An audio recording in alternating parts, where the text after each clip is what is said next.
ఇప్పుడు మా ఊరికి వచ్చాను, మా ఇల్లు మా ఊరు అన్ని చూపిస్తాను, మీ ఊర్లు కూడా గుర్తొస్తాయి. ఇది మా ఇల్లు చూడండి, ఇది చింత చెట్టు అనమాట. ఇవన్నీ చింత చెట్లే మొత్తం, ఇది మొత్తం చింత చెట్లు ఏరియా అంతా.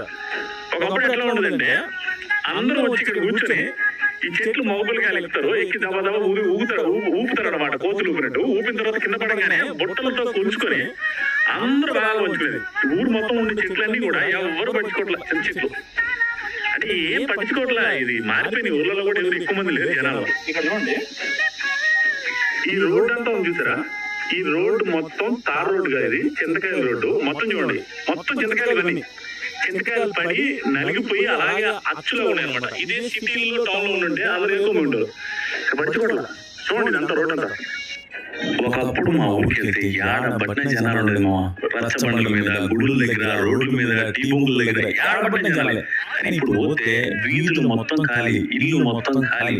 అందరూ సాఫ్ట్వేర్ జాబ్స్ కి, బిజినెస్ కి, ఏదో పర్పస్ మీద టౌన్ కి, సిటీస్కి వెళ్ళిపోయారు.